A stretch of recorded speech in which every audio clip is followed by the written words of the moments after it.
જૂનાગઢ વિસાવદર પેટા ચૂંટણીમાં sting operation મુદ્દે બદનક્ષીની નોટિસ આપવામાં આવી છે। આપના વિસાવદરના મહામંત્રી હરદેવ વિકમાને 2 લાખ રૂપિયા આપવાનો આરોપ હતો, ત્યારે કોંગ્રેસના પૂર્વ ધારાસભ્ય લલિત વસોયા પર ઇટાલિયાએ આરોપ લગાવ્યો હતો।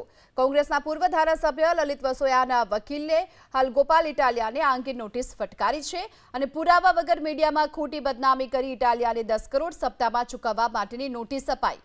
ગોપાલ ઇટાલિયાએ પૂર્વ ધારાસભ્ય પર હોટેલમાં 2 લાખ રૂપિયા આપવાનો આરોપ લગાવ્યો હતો। આમ આદમી પાર્ટીના ધારાસભ્ય ગોપાલભાઈ ઇટાલિયાને મેં માનહાનિના દાવા માટેની નોટિસ પાઠવી છે। વિસાવદર ધારાસભાની પેટા ચૂંટણીની અંદર ગોપાલ ઇટાલિયાએ સ્ટ્રિંગ ઓપરેશનના નામે ખોટી રીતે મને જે બદનામ કરવા માટેનો પ્રયત્ન કર્યો હતો, એ પ્રયત્ન બાદ મેં મારી ગુજરાત પ્રદેશ કોંગ્રેસના સૌ આગેવાનો સાથે, મારા એડવોકેટ સાથે મેં વાત પણ કરી છે અને મારી માનહાનિ થઈ હોય એવું હું માની રહ્યો છું ને એટલા માટે ગોપાલ ઇટાલિયા સામે 10 કરોડના દાવા માટેની નોટિસ મેં આજે એમને આપી છે।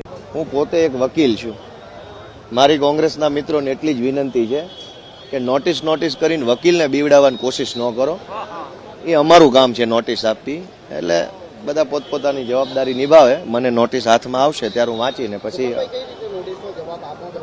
નોટિસ તો હાથમાં આવવા દો, હજુ નોટિસ જ મળી નથી।